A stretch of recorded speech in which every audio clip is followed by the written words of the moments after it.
Meus queridos irmãos, uma primeira pergunta que nós poderíamos fazer, assim logo de início, é por que esta leitura está aí hoje? Esta leitura do profeta Isaías. E a resposta é por causa do Evangelho. A leitura deste domingo foi escolhida em função do Evangelho. Ela quer mostrar como Jesus, você vai escutar o Evangelho de Mateus daqui a pouco, como Jesus cumpre esta profecia. E por quê? Vamos acompanhar um pouquinho a leitura. Ela diz assim: no tempo passado, o Senhor humilhou a terra de Zabulon e a terra de Neftali, mas recentemente cobriu de glória o caminho do mar, do além Jordão e da Galileia das nações. Isso é o profeta Isaías, falando no século VIII a.C. Se você pegar o mapa da Terra Santa, dessa época de Isaías, você vai ver que lá, às margens do mar da Galileia, lembre que Jesus, durante os 3 anos do seu ministério, da sua vida pública, ele pregou ali às margens do mar da Galileia. Pois bem, no tempo do profeta Isaías, às margens do mar da Galileia estavam as tribos. Um pouco ao norte, a tribo de Neftali, mais a oeste, a tribo de Zabulon, a tribo de Issacar e a tribo de Manassés. Pois, no século VIII, no tempo do profeta, os assírios vieram e oprimiram e destruíram o povo que habitava ali. Uma humilhação. Pois bem, o profeta Isaías profetiza que um dia essa região será resgatada. Um dia essa região que agora vivia na treva da bota assíria, da opressão assíria, seria libertada. E a libertação verdadeira estaria ligada à vinda do Messias. Então veja, no tempo passado, o Senhor humilhou a terra de Zabulon e a terra de Neftali. Basta pensar, por exemplo, quando lá pelo final do século VIII, lá pelo ano 732, os assírios transformaram aquela região em parte do Império Assírio. E 10 anos depois, em 722 a.C., os assírios levaram toda aquela região, todo aquele povo, embora para o exílio e destruíram para sempre o Reino do Norte. Então veja, no tempo passado, o Senhor humilhou a terra de Zabulon e a terra de Naftali, mas recentemente cobriu de glória o caminho do mar, do além Jordão e da Galileia das nações. Essa região aí, no tempo de Jesus, vai ser chamada de Galileia. É a Galileia, é onde Jesus viveu. Na Galileia ficava Nazaré, fica ainda hoje. Na Galileia fica Nazaré, fica Caná, na Galileia fica Tiberíades, na Galileia fica Cafarnaum. Então, a região onde Nosso Senhor pregou, imagine, no século VIII parecia o fim, parecia a destruição eterna, perene para sempre. E o profeta anuncia: não, há uma esperança. Há uma esperança para essa região. E aí o profeta diz tão bonito. E lembre da primeira leitura da missa da noite do Natal. O povo que andava na escuridão viu uma grande luz. No século VIII, a escuridão. Com Jesus, a luz. Para os que habitavam nas sombras da morte, uma luz resplandeceu. Fizeste crescer a alegria e aumentaste a felicidade. Todos se regozijam em tua presença, como alegres ceifeiros na colheita, ou como exaltados guerreiros ao dividirem os despojos. É impressionante, né, meus irmãos? Quantas vezes a gente testemunha as trevas na história humana? Quantas vezes a gente testemunha a dor, a escuridão na nossa vida? A gente pode pensar nas calamidades naturais. Pense naquela calamidade o ano passado que atingiu Pernambuco, a minha Alagoas. Pense também na calamidade que agora está atingindo lá Rio de Janeiro e São Paulo, sobretudo Rio de Janeiro, aquela região de Teresópolis, de Nova Friburgo. Pensem também nas tragédias históricas, as guerras, a Segunda Guerra Mundial. mais de 70 milhões de mortos, o genocídio dos judeus, 6 milhões de mortos, judeus, ciganos, eslavos. E a gente vê então tanta miséria, tanta maldade. Pense nas dores da vida de cada um de vocês, de cada um de nós. Às vezes uma pessoa querida nossa que morre, às vezes uma doença imprevista que chega de repente e desarticula, desarruma a nossa vida. Então a existência humana, ela experimenta essa realidade tremenda das trevas. E aqui, na época do profeta Isaías, Isaías testemunha as trevas, a bota assíria. E os assírios eram tremendos, os assírios eram perversos. A bota assíria que oprime ali a região norte da Terra Santa, a atual Galileia, antigamente as tribos de Neftali e de Zabulon. Então, diante das trevas, será que não há mais esperança? Nos momentos de tristeza, nos momentos de escuridão da nossa vida, nos momentos de tragédia, vamos dizer, nada tem sentido? Vamos dizer, Deus não existe? Eis aqui a questão. Diante da dor, diante do sofrimento, quantos olham para a gente que crê e perguntam, onde está o teu Deus? Existe Deus? Se Deus é bom, por que permite isso? Que Deus é esse? Só existe uma desculpa para o mal no mundo. Eu lia isso de um filósofo ateu.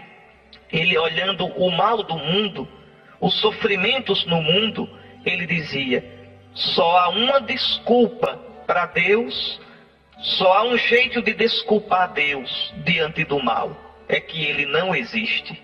Porque se Deus existir, ele é um açougueiro.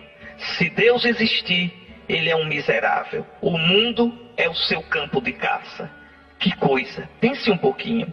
Pense um pouquinho. Realmente, o mal, o sofrimento, a treva, a dor, muitas vezes coloca diante dos nossos olhos, na nossa mente, no nosso coração, essa questão dolorosa sim, tremenda. Deus existe. Onde está Deus? Por que permite? E no entanto, a gente nunca vai entender o mistério do mal. A gente nunca vai entender o porquê aquele sofrimento, o porquê com aquela pessoa, o porquê daquela dor. Por exemplo, os reencarnacionistas tentam explicar isso de um modo errado, dizendo, não, é porque estão purificando o karma de pecados de outra encarnação. Deus não é injusto, é justo demais. Claro que essa explicação, primeiro, não tem base bíblica nenhuma, depois não explica nada. Como é que eu posso pagar uma coisa da qual eu não me lembro? Como é que eu posso pagar sem ter consciência de que estou pagando?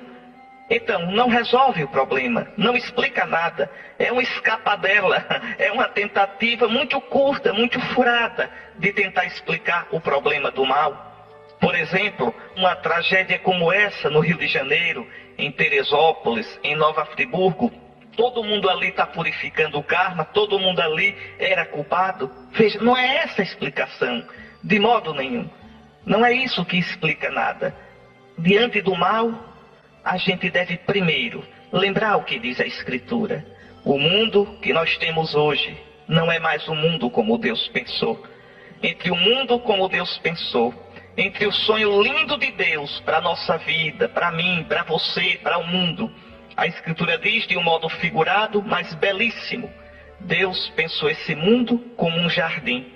Lembre lá da narrativa do Gênesis. Deus pensou esse mundo como um pomar.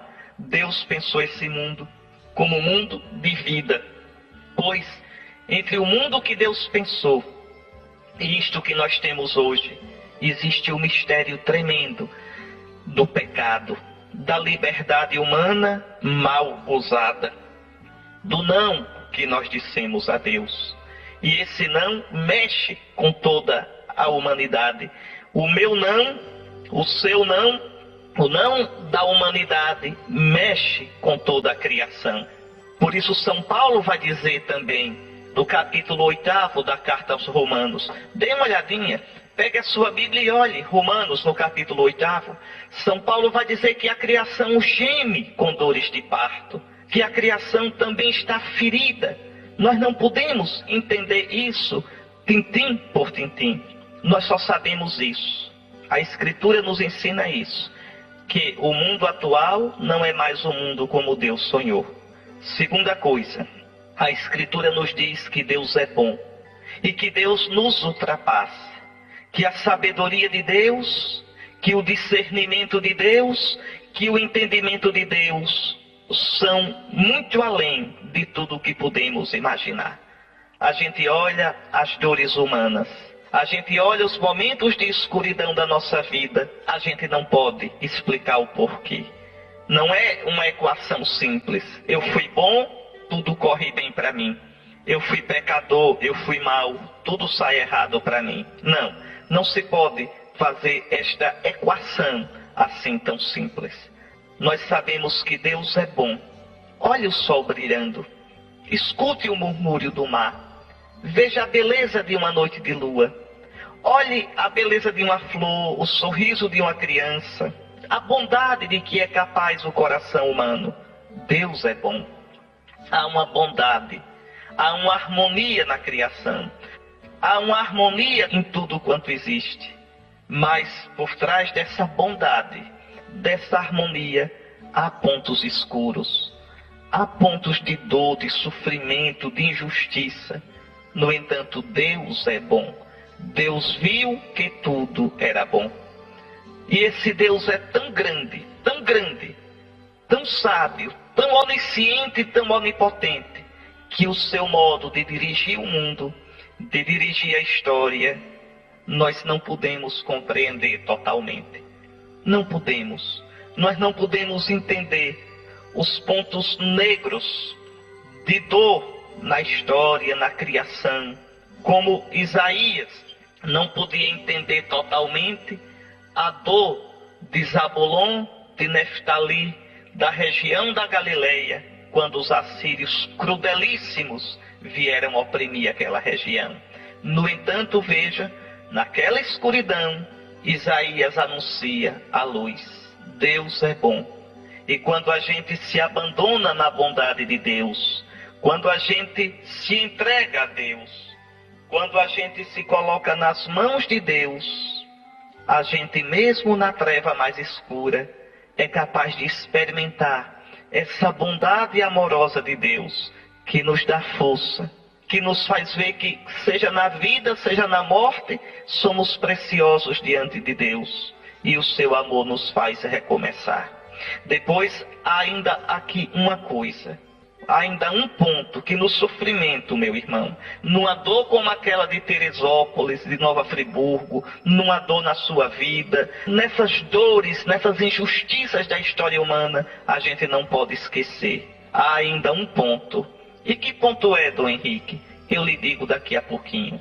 Vamos continuar aqui meditando nessa leitura, e eu lhe digo daqui a pouquinho que ponto é esse. O profeta então diz, vejam, o povo que andava na escuridão viu uma grande luz. Na noite do Natal, a igreja nos faz ouvir essa leitura. Que luz é essa? Para os que habitavam nas sombras da morte, uma luz resplandeceu. Sim, Senhor, tu fizeste crescer a alegria, tu aumentaste a felicidade, todos se regozijam em tua presença, como alegres ceifeiros na colheita, como exaltados guerreiros ao dividirem os despojos. Pois o jugo que oprimia o povo, a carga sobre os ombros, o orgulho dos fiscais, tu os abateste, como na jornada de Madian. Um Deus que nos livra, o Deus que livra os seus amigos, que livra o seu povo, que livra as suas criaturas de toda escuridão, de toda opressão, que dá um sentido mesmo na treva. A leitura terminou aqui, mas no Natal a leitura continua. Lembra? Porque nasceu para nós um menino, foi-nos dado um filho, ele traz aos ombros a marca da realeza, E o nome que lhe foi dado é Conselheiro Admirável, Deus Forte, Pai dos tempos futuros, Príncipe da Paz. Grande será o seu reino, e a paz não há de ter fim sobre o trono de Davi. O amor zeloso do Senhor dos Exércitos há de realizar estas coisas. Assim terminava a leitura na noite do Natal. O que significa isso?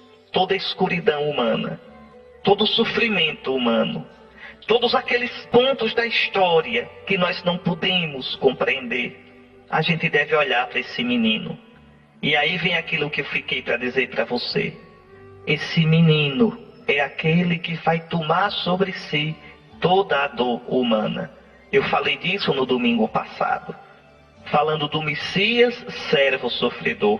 Falei no domingo atrasado, comentando o batismo do Senhor, no qual o Pai diz: este é o meu filho, o meu amado, este é o meu servo, o servo sofredor, que vai tomar sobre si as nossas dores, que vai carregar-se com os nossos pecados. Nas trevas da cruz, no silêncio da cruz, Deus não explica o sofrimento humano.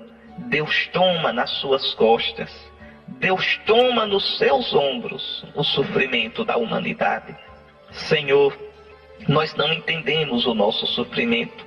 Senhor, nós nunca saberemos o porquê da dor, nunca entenderemos totalmente, Senhor, como tantos passam pela vida, pela história, magoados e sofridos. Mas uma coisa nós sabemos, olhando a cruz do teu filho, o silêncio daquela cruz, daquele que tu mandaste, o menino que nasceu para nós, o filho que nos foi dado, aquele sobre cujos ombros está a realeza.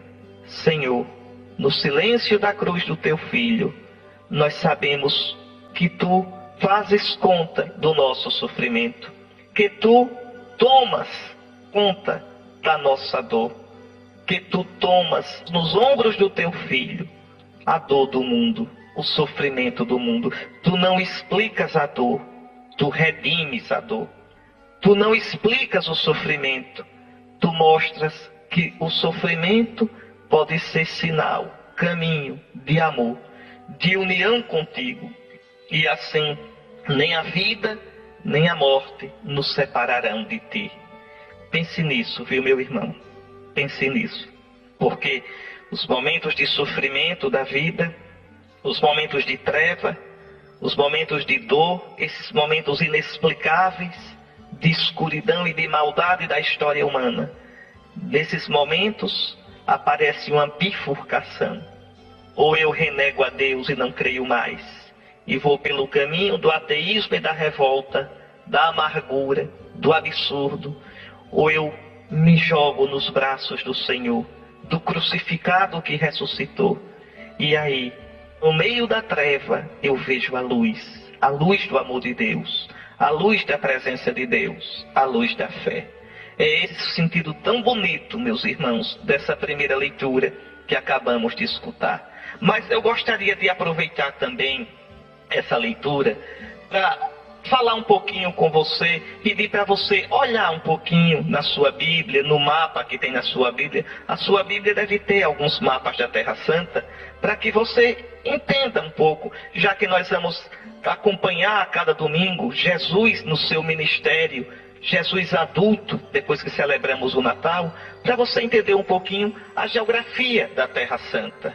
Então, Mateus vai usar, você vai escutar daqui a pouco, vai usar esse texto de Isaías. Ele vai usar no Evangelho. E por quê? Porque quis mostrar, como eu já disse, que Jesus indo morar em Cafarnaum. Cafarnaum fica às margens do mar da Galileia. Cafarnaum fica na região onde antigamente estava a tribo de Neftali. Por isso o texto fala Zabulon e Neftali. Pois Jesus indo morar em Cafarnaum, onde ficava a tribo de Neftali, vizinha à tribo de Zabulon, Jesus vai brilhar ali como luz. Então, no século VIII, treva. E agora chega Jesus, a luz. Pois, tome a sua Bíblia, procure no mapa da Terra Santa, antes do exílio de Babilônia, Procure ver onde ficavam as 12 tribos de Israel, sobretudo a tribo de Zabulon e a tribo de Neftali.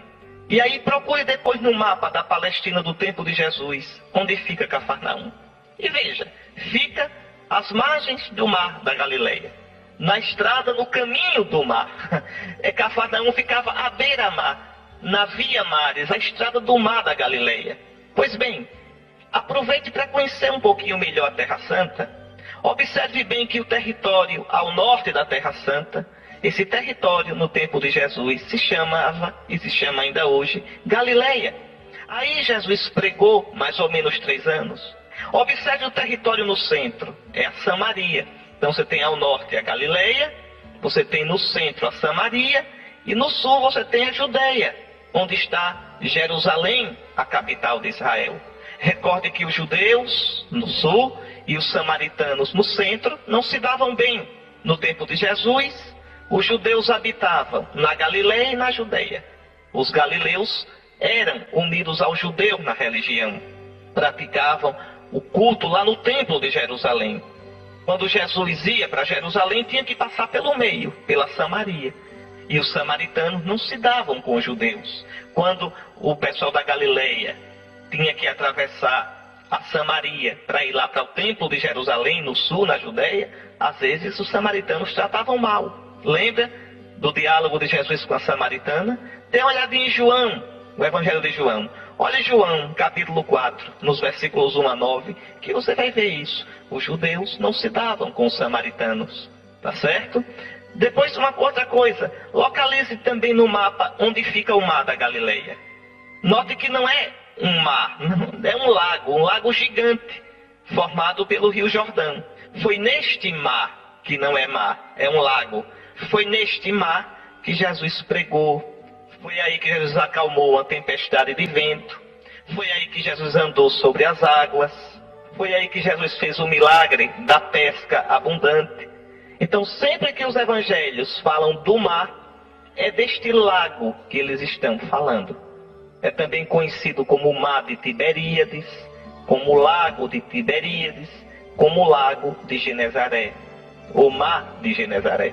Então, dê uma olhadinha, aproveitando essa leitura, dê uma olhadinha para conhecer melhor a terra onde Deus andou, a Terra Santa, está certo? E lembre, fiquemos então com essa lição da primeira leitura de hoje. Mesmo a treva mais escura na nossa vida, na vida do mundo, não nos deve levar ao desespero, nem à descrença. Porque o povo que andava na treva pode ver a luz que é Jesus, a luz que brilha nas trevas. Mesmo as trevas para vós não são escuras, a noite resplandece como o dia. Muito bem, meus irmãos, fiquemos com o salmo da missa de hoje, o Salmo 26. O Senhor é a proteção da minha vida, o Senhor é a minha luz, é a minha salvação. De quem eu terei medo? A gente vai rezar daqui a pouquinho esse salmo. Então veja, mesmo na treva, o Senhor é a minha luz, minha salvação. De quem eu terei medo? O Senhor é a proteção da minha vida. Perante quem eu tremerei? Eu sei que hei de ver a bondade do Senhor na terra dos viventes. Espera no Senhor, tem coragem.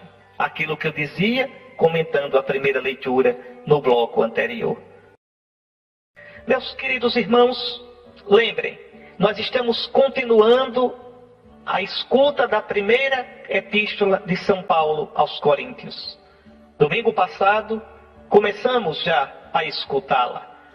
Durante todos esses domingos agora, nós vamos ouvir as principais passagens dessa primeira carta de São Paulo aos Coríntios. Até começar a quaresma, na segunda leitura da missa, é a primeira carta de São Paulo aos Coríntios que escutamos. E o que nos diz essa palavra que acabamos de ouvir? Observe que São Paulo está preocupado com as divisões na igreja de Corinto. Os coríntios eram particularmente sensíveis, tinham a tendência para a divisão. Corinto era uma cidade enorme, uma cidade das grandes cidades do Império Romano. Tinha 2 portos. Então vocês imaginem, era uma cidade cosmopolita, uma cidade importante, uma cidade muito dada também à depravação, à imoralidade. Uma cidade agitada. E ali, São Paulo, na sua segunda viagem apostólica, pregou o Evangelho, fundou a igreja de Corinto. Quando a gente vê assim, carta de São Paulo aos Coríntios, quer dizer, carta de São Paulo à pequena comunidade de Corinto, à pequena igreja de Corinto. Pois São Paulo vai escrever a esta comunidade para chamar a atenção para alguns pontos muito práticos da vida da igreja. Paulo escreveu essa carta lá pelo ano 57 da era cristã, durante a sua terceira viagem. Paulo fundou a igreja de Corinto na segunda viagem apostólica. Na terceira viagem, ele passou um bom tempo, cerca de 3 anos, em Éfeso. Você pode olhar lá, Atos 19, versículo 1, até o capítulo 20. Pode olhar. É Paulo em Éfeso. E ali, ele teve notícias de divisões na comunidade de Corinto, de escândalos, e escreveu várias cartas a essa comunidade. O principal motivo mesmo está aí na leitura de hoje. São Paulo diz que alguns da casa de Cloé deram notícias a ele, Paulo, das divisões na igreja de Corinto. Então, Paulo vai tratar de várias questões muito sérias naquela comunidade. Primeiro, a necessidade de vencer os partidos, as divisões na igreja, levando a sério que Cristo é um só. E se Cristo é um só, ele não pode estar dividido. E se a igreja é o corpo de Cristo, ela está unida, una, porque Cristo é um. Dividir a igreja é dividir Cristo. E isso vale, meus irmãos, isso vale para nós hoje. Isso vale para a sua paróquia. Isso vale para a sua comunidade, para o seu grupo. Pode olhar nessa carta, dos capítulos 1 ao 4, São Paulo vai tratar das divisões na igreja de Corinto. Depois ele vai tratar de alguns problemas bem concretos. Incesto, processos de cristãos levados aos tribunais pagãos. Quer dizer, os cristãos tinham problemas na igreja, na comunidade, e levavam para os tribunais pagãos. Umas coisas que ainda hoje tem, né? Tem problema na paróquia, tem problema na comunidade, vai-se para a rádio, colocar a igreja na boca dos pagãos, colocar a igreja para ser criticada pelos pagãos. Que coisa triste. Às vezes a gente escuta isso, eu vou à rádio denunciar. Um cristão não age assim. São Paulo repreende duramente os cristãos que agem assim, que levam os problemas internos da igreja para os ouvidos dos pagãos, para que a igreja seja estraçalhada lá fora. Depois São Paulo trata também da questão da fornicação, quer dizer, os pecados contra a castidade. Vai tratar da questão do casamento e da virgindade. E a questão também de comer ou não comer carnes de animais que estavam no açougue para vender, mas que tinham sido sacrificados aos ídolos. Isso vocês podem ver nos capítulos 5 ao 10 dessa primeira carta aos Coríntios. Depois ele vai tratar da boa ordem nas reuniões cristãs, na missa, o uso dos dons, dos carismas. Está lá dos capítulos 11 ao 14. E depois a questão da ressurreição, no capítulo 15. O capítulo 15 da primeira carta aos Coríntios é aquele que tem assim a teologia mais bela do Novo Testamento sobre a ressurreição. E finalmente os conselhos finais no capítulo 16. Vale a pena, viu? Dar assim uma olhada geral nesta carta. Vale a pena. Mas vamos ver a leitura de hoje. O que nós podemos tirar desse trechinho que acabamos de escutar? Olha, pense um pouquinho.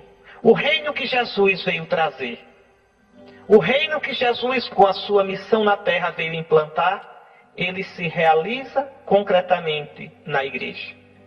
Porque na igreja habita o Espírito Santo de Cristo. A igreja é a comunidade daqueles que vivem a vida nova de Jesus. Essa vida nova deve aparecer no nosso modo de viver, no nosso modo de proceder. Mas que tristeza, né, meus irmãos? É tão grande o dom que nos foi dado. É tão grande a nossa vocação. E por outro lado, nós temos as nossas fraquezas. E essas fraquezas não são de hoje, não. Está aí já, no século I, está aí, com os apóstolos vivos, essa divisão na igreja de Corinto. Pois bem, São Paulo reclama dessas divisões. A igreja que deveria ser o lugar da concórdia, o lugar do amor fraterno, o lugar onde se vivem os frutos do Espírito. E quais são os frutos do Espírito? Dê uma olhadinha aí na carta aos Gálatas, capítulo 5, versículos 13 a 26. Gálatas 5, versículos 13 a 26. Bondade, mansidão, benignidade, paz, alegria, são os frutos do Espírito. E, no entanto, nós temos aqui confusão. Os coríntios, com essa mania triste, São Paulo diz: irmãos, eu vos exorto, pelo nome do Senhor nosso Jesus Cristo, a que sejais todos concordes uns com os outros, e não admitais divisões entre vós. Enquanto São Paulo diz isso, é porque o pau estava comendo na igreja de Corinto. Não havia união. E aí São Paulo diz: com efeito, pessoas da família de Cloé informaram-me a vosso respeito, meus irmãos, que está havendo contendas, quer dizer, brigas, disputas, divisões, arengas entre vós. Aqui uma coisa: o que são essas pessoas da família de Cloé? Essa tradução não é boa. Na verdade, não são pessoas da família de Cloé, são pessoas da casa de Cloé. E o que é essa casa de Cloé? É que os cristãos não tinham igrejas, não tinham templos. Onde os cristãos se reuniam? Nas casas. Então, se reuniam para celebrar a missa na casa de A, na casa de B, pegavam as casas melhores, umas casas onde tivesse mais espaço, mais ambiente para se celebrar a Eucaristia, e ali se reuniam todo domingo.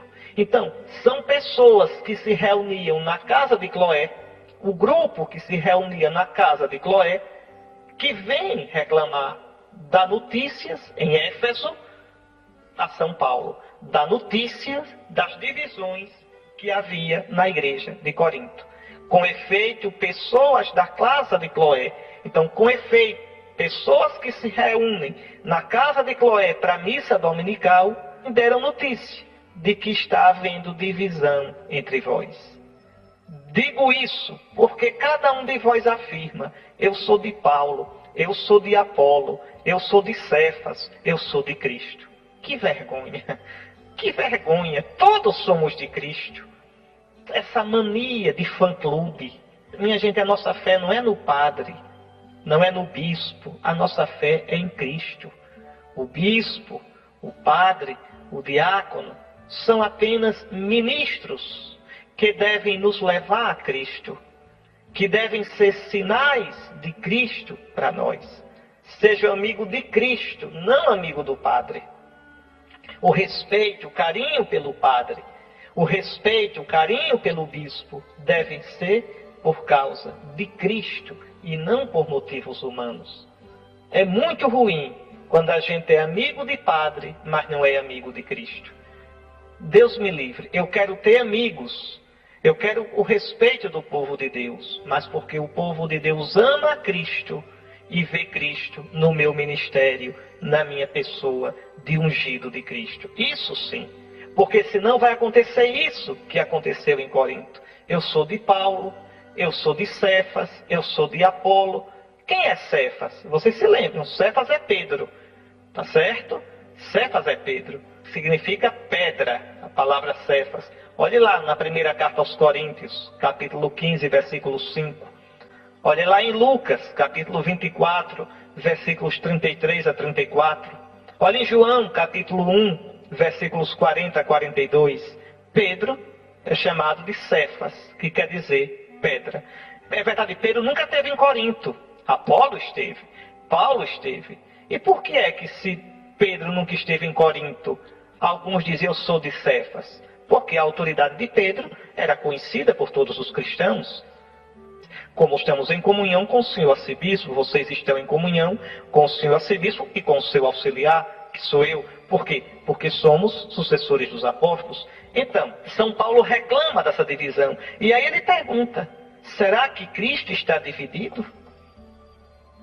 Cristo é um só. A igreja é o corpo de Cristo. Então, como é que um diz eu sou de A, outro diz eu sou de B? Acaso Paulo é que foi crucificado por amor de vós? É no nome de Paulo que fostes batizados? E aí Paulo, aborrecido, diz, eu não batizei ninguém aí. Cristo não me enviou para batizar, mas para pregar o evangelho da salvação. E aqui entenda, não é que Paulo nunca tenha batizado ninguém, não. É que Paulo, a ênfase dele, a primeira missão dele, a primeira preocupação era anunciar o evangelho. Depois, o pessoal que trabalhava com ele, a equipe que trabalhava com ele, Tito, Timóteo, Silas, Páfras, esse pessoal é que batizava. Mas Paulo mesmo, a grande preocupação era pregar o evangelho. E por que é que Paulo diz isso? Porque está aborrecido, diz, olha, ninguém foi batizado em meu nome. Eu não morri por ninguém. Então ninguém diga eu sou de Paulo. De jeito nenhum. Eu sou de Cristo, isso sim. Eu sou de Cristo. Eu sou de Cristo. Então, ninguém foi batizado em meu nome. Então não pode dizer eu sou de Paulo. E aí Paulo diz muito bonito, eu fui enviado para pregar o evangelho da salvação. E sem me valer dos recursos da oratória. Não quero fã-clube. Não quero ninguém atrás de mim, colocando sua fé em mim. Não, para não privar a cruz de Cristo da sua força própria. Nossa fé é em Cristo, meus irmãos. Nossa esperança é em Jesus. Então eu volto a dizer, olha, às vezes dá uma tristeza ver a tendência às divisões na igreja. As tendências aos partidos, aos grupelhos. Quer ver uma coisa feia às vezes? O bispo transferiu, tirou o padre daqui, pois o padre que vem a gente não vai ajudar não. Quem faz isso não tem fé. Quem faz isso não é de Cristo, é do padre. Que é isso? Não interessa quem é o padre. Bendito que vem em nome do Senhor. Não interessa que é um sacerdote. Não interessa quem é o padre que celebra a missa. Interessa que aquele padre celebre a missa católica direitinho, respeitando as normas litúrgicas, seguindo o missal, não queira se mostrar nem aparecer, mas deixe que através dele Cristo apareça, Cristo se mostre. E quanto ao povo de Deus, qual é o padre que vai celebrar? Não interessa, é um sacerdote. Um sacerdote que fará as vezes de Cristo. Pela boca dele, Cristo ensinará. Pelas mãos dele, Cristo consagrará. Cristo se dará em comunhão. Cristo abençoará. Somos todos de Cristo. Cristo é um só. Não está dividido. Por isso, o seu corpo, que é a igreja, também não está dividido. Muito bem, meus irmãos, fiquemos com essa lição. Meus irmãos, graças a Deus por essa palavra tão bela que nós acabamos de escutar, tão cheia de sentido. Deixe-me destrinchar um pouquinho para você. Cada versículo, a gente ir acompanhando aos poucos para entender esta belíssima palavra de Deus. São Mateus começa dizendo, ao saber que João tinha sido preso, Jesus voltou para a Galileia. É interessante como João foi sempre o precursor de Jesus. A anunciação do anjo a Zacarias, dando conta do nascimento de João, precedeu a anunciação do anjo a Maria, dando conta do nascimento de Jesus. O nascimento de João prepara o nascimento de Jesus. A pregação de João prepara a pregação de Jesus. João agora está preso. Era o sinal, meus irmãos. Era o sinal que Jesus estava esperando. Ao saber que João tinha sido preso, Jesus voltou para a Galileia. E onde ele estava? Estava na região da Judeia, onde fora batizado por João Batista. Ficou por ali. Lembre, ele deixa a companhia de João logo após o batismo e vai para o deserto. Adentra-se no deserto, onde foi tentado por Satanás, onde combateu Satanás. Agora, ao saber que João tinha sido preso, Jesus volta para a Galileia, mas não volta para Nazaré, vai para Cafarnaum. Cafarnaum é onde mora Pedro, é onde mora Tiago, João, André. Cafarnaum fica à beira-mar. Ainda hoje existem as ruínas de Cafarnaum. Por que Jesus vai para Cafarnaum? É um centro maior.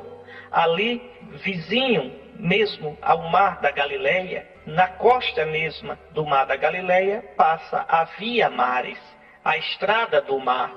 As pessoas que vêm do Egito, no sul, subindo para a Síria, para Damasco, no norte, passam por ali, geralmente.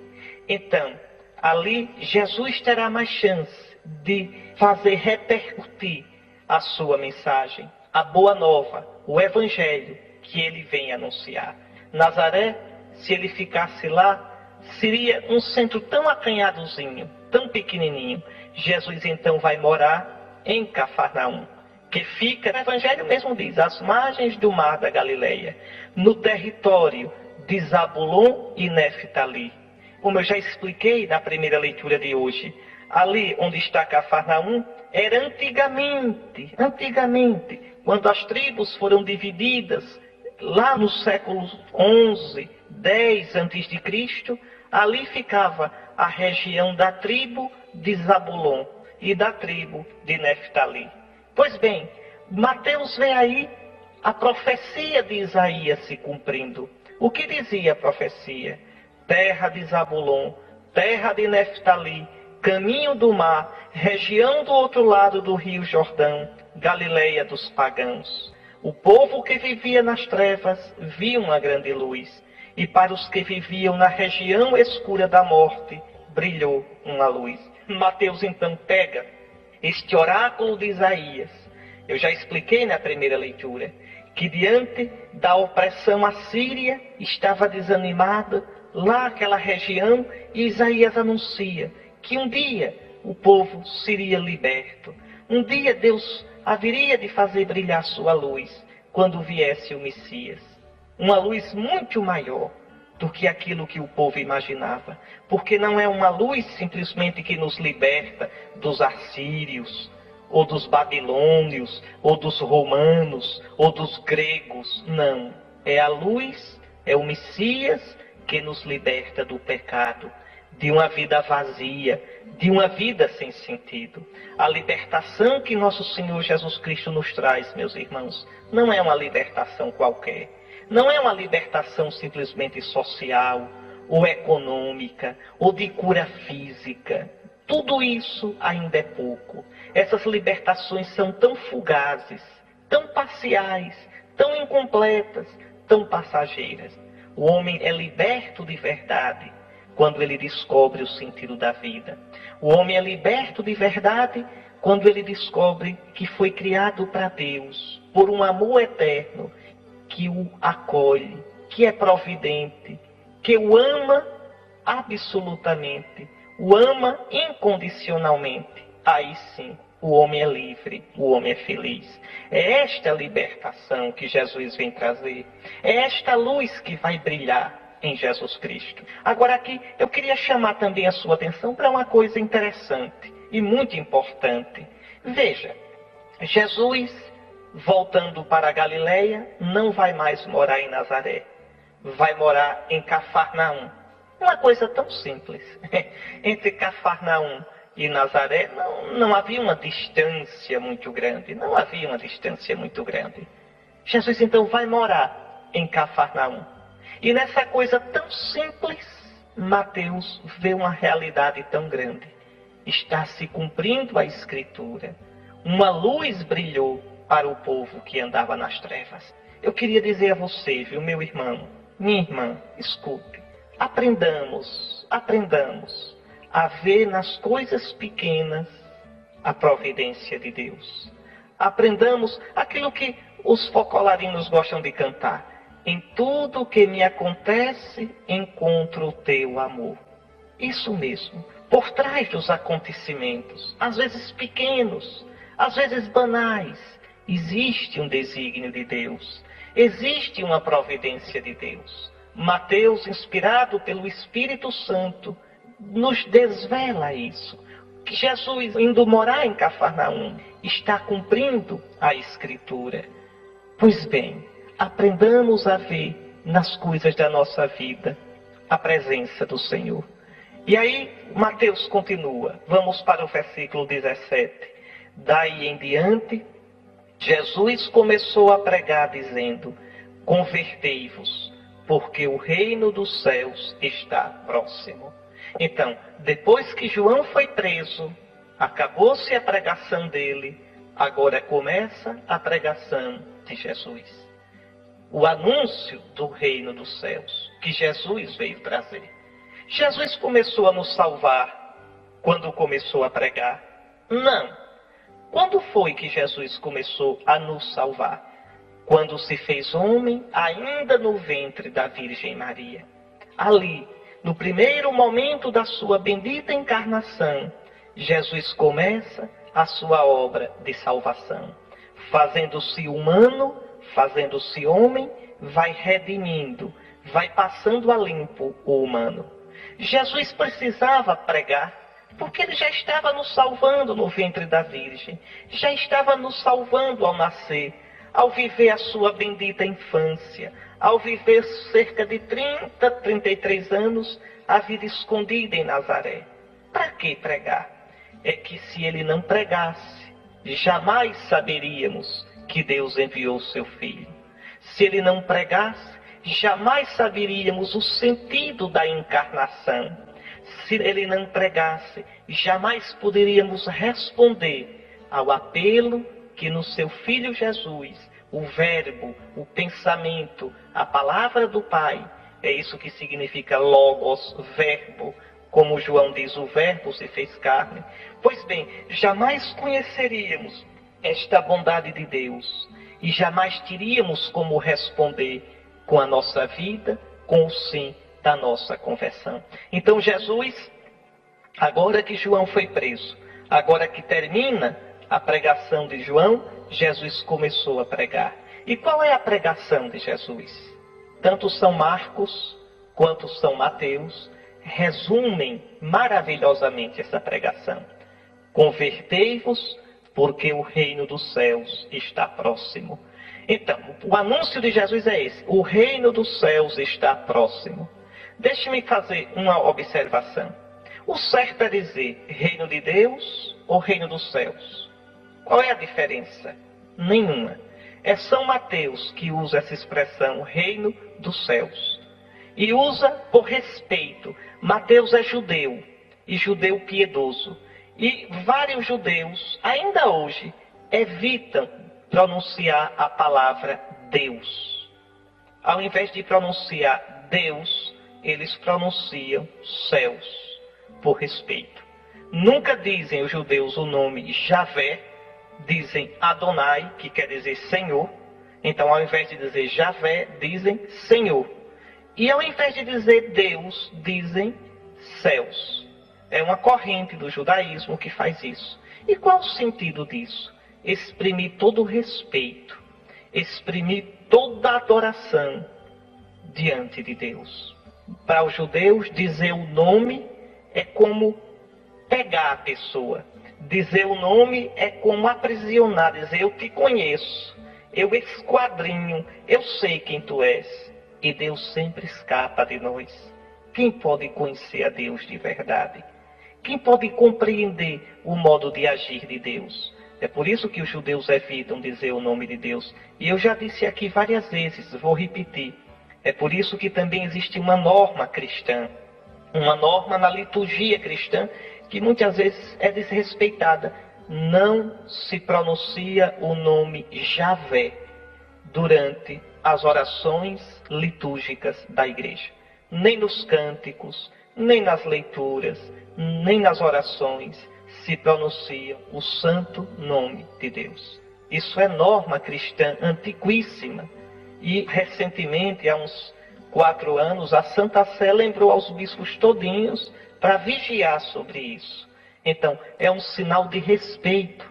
Mesmo que em Jesus Deus mostre o seu rosto, mesmo que em Jesus Deus nos ensine a chamá-lo de Abba, papai, ele continua o Deus grande, o Deus santo, o Deus misterioso, o Deus com o qual não se pode brincar.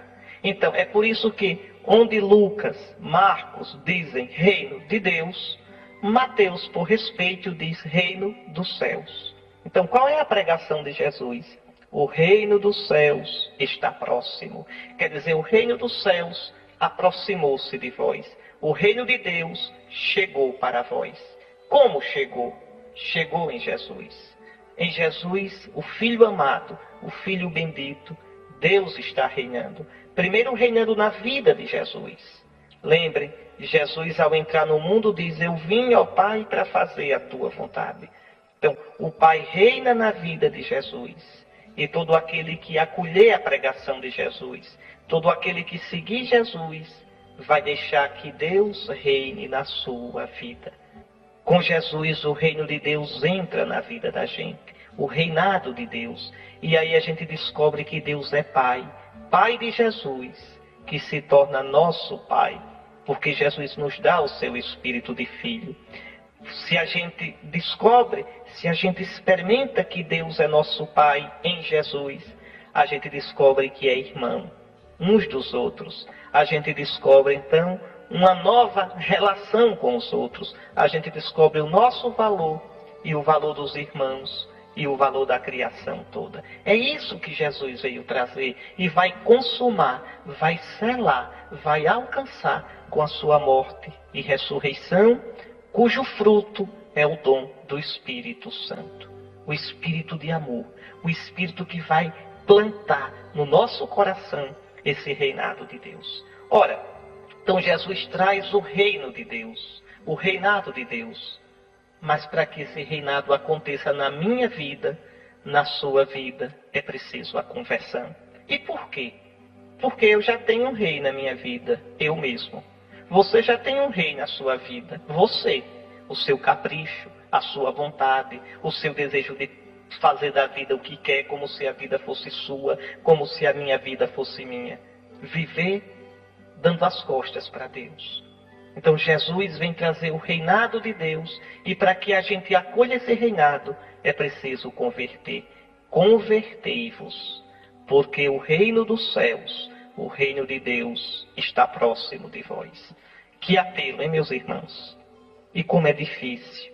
E como a gente precisa pedir a cada dia. Eu, bispo, eu, sucessor dos apóstolos, preciso pedir todos os dias a Nosso Senhor a graça da conversão, a graça de deixar que Ele reine na minha vida, que eu faça a vontade dEle e não a minha, que eu escute a palavra dEle e não meus caprichos, não as escuridões do meu coração. Isso é um caminho, isso é um processo que dura a vida toda. Convertei-vos, para que o reinado de Deus entre na vossa vida. E aí, a partir do versículo 18 até o versículo 22, Mateus vai mostrar como esse reinado de Deus que Jesus traz exige que a gente se deixe, exige a conversão. É belíssimo. Mateus conta a vocação dos 4 primeiros discípulos. Veja, quando Jesus andava à beira do mar da Galileia, viu 2 irmãos, Simão, chamado Pedro, e seu irmão André. Estavam lançando a rede ao mar, pois eram pescadores. Depois, no versículo 21, caminhando um pouco mais, Jesus viu outros 2 irmãos, Tiago, filho de Zebedeu, e seu irmão João. Estavam na barca com seu pai Zebedeu, consertando as redes. Jesus os chamou. É assim, Jesus passa na vida da gente. O que é que Pedro e André estavam fazendo? Pescando, lavando as redes, lançando as redes ao mar. O que é que João e Tiago estavam fazendo? Com o pai, Zebedeu, estavam lá, na barca, consertando as redes. Ou seja, no dia a dia, na vida miúda de cada dia. Como na minha vida, como na sua vida. E Jesus entra. Jesus passa pela vida desses 4 e os chama. É na vida de cada dia, meu irmão. É na vida de cada dia, minha irmã, que Nosso Senhor nos chama, que Nosso Senhor nos espera, que Nosso Senhor diz o que disse a Pedro e a André: segui-me, e eu farei de vós pescadores de homens. Eis aqui, segui-me. Ser cristão é isso, é seguir Jesus. É claro que aqui, além de chamado a ser cristão, Jesus chama para segui-lo como apóstolos. Eu farei de vós pescadores de homens. Aí é o dever do bispo, é o dever do padre, e de um modo mais secundário, do diácono também, mas sobretudo do bispo e do padre que auxilia o bispo. Então, mas vejam, segui-me e eu farei de vós pescadores de homens. Isso vale para os ministros ordenados, mas vale para todo cristão este segui-me. Se alguém quer ser meu discípulo, que ele me siga. Se alguém me ama, que ele me siga. E onde eu estarei, estará o meu servo. Jesus passa na sua praia e chama você. Chama você onde você estiver. Chama você na situação na qual você se encontrar. Pode ser no momento de alegria, pode ser na tristeza, pode ser no momento de vitória, de glória, pode ser no momento de derrota, de angústia, de fracasso. Segui-me, segui-me. E o que é que aqueles 4 fazem? O que eles fazem? Olha o versículo 20. O que Pedro e André fazem? Eles imediatamente deixaram as redes e o seguiram. E o que é que João e Tiago fazem? Eles imediatamente deixaram a barca e o pai e o seguiram. Vejam, imediatamente. É assim que o reino acontece. Quando eu tenho coragem de imediatamente deixar aquilo que eu amo. João e Tiago deixam o Pai, Zebedeu. Deixar as coisas que muitas vezes eu coloco em primeiro lugar. Pedro e André deixam a barca. Eis aqui. E eu? E você? O que nós temos de deixar para seguir Jesus? Para ir com Ele? E aí Mateus termina de um modo belíssimo. Está aí no versículo 23. Jesus andava por toda a Galileia, ensinando em suas sinagogas, pregando o evangelho do reino e curando todo tipo de doença e enfermidade do povo. Vamos aprofundar um pouquinho esse versículo? Então veja, Jesus, a pregação dele começou na Galileia. Jesus viajou algumas vezes à Judeia, para Jerusalém. Quando é que ele viajava? Para as festas. Para a festa das tendas, para Pentecostes e, sobretudo, para a festa da Páscoa. Então, Jesus subia a Jerusalém e depois voltava para a Galileia. A pregação de Jesus, eu expliquei quando falei da primeira leitura de hoje, é todas as margens do mar da Galileia. Naquela região de Cafarnaum, na região de Caná, na região de Nazaré, Naim, sempre ali no norte da Terra Santa. Jesus vai subir de modo definitivo para Jerusalém na Páscoa para morrer. Então veja, Jesus andava por toda a Galileia. E o que era que ele pregava? Atenção, pregando o evangelho do reino. Pregando a boa nova, evangelion, boa nova. Pregando a boa notícia. Qual é a boa notícia? Que com ele o reinado de Deus chegou. É o que o profeta Isaías tinha anunciado. É belíssimo. Se você quiser dar uma olhadinha, pegue o capítulo 52 do profeta Isaías, o versículo 7. Escute só. Como são belos sobre os montes os pés do mensageiro que anuncia a paz, do que proclama boa nova e anuncia a salvação, do que diz a Sião, o teu Deus reina. Está aí. Como são belos sobre os montes os pés do mensageiro. Quem é esse mensageiro? É o nosso Jesus, que anuncia a paz, porque ele vem trazer o shalom, ele vem trazer a reconciliação entre a humanidade e Deus. Eu vos deixo a paz, a minha paz eu vos dou. O castigo que nos dá a paz caiu sobre ele. Pelas suas chagas nós somos curados. Que coisa linda. Por isso, depois da sua morte e ressurreição, ele vai dizer, a paz esteja convosco. Então, como são belos sobre os montes os pés do mensageiro que anuncia a paz, que proclama boas novas, quer dizer, que proclama evangelhos, que proclama o evangelho. Em grego, boa nova é evangelho, evangelho, que anuncia a salvação. Então, é a boa nova da salvação. E qual é essa boa nova? Do que diz a Sião, o teu Deus reina. Está aí. Ou seja, Isaías profetizou, anunciou, o Messias seria aquele que pregaria o Evangelho. E o Evangelho é esse: Sião, o teu Deus reina. O teu Deus é rei. Comigo ele está reinando. Abre, Sião, abre, meu povo, o coração para o teu Deus. Então, qual é o Evangelho? É o Evangelho do reinado de Deus. É o Evangelho do reino dos céus. E aí São Mateus diz que Jesus curava todo tipo de doença e enfermidade do povo. Isso mesmo. Os milagres de Jesus não são show, como essas seitas fazem, de modo desonesto, de modo que trai o sentido do milagre.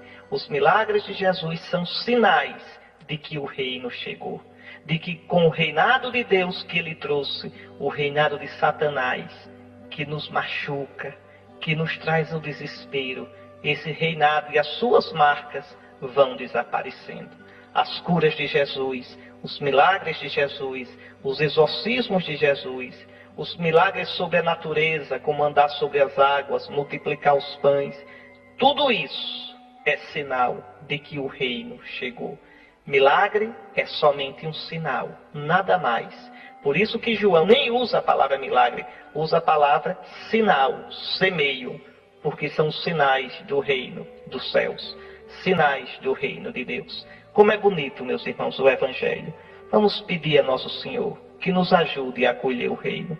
Eu vou deixar você, viu, com aquela música tão bonita do Padre Jonas Abib.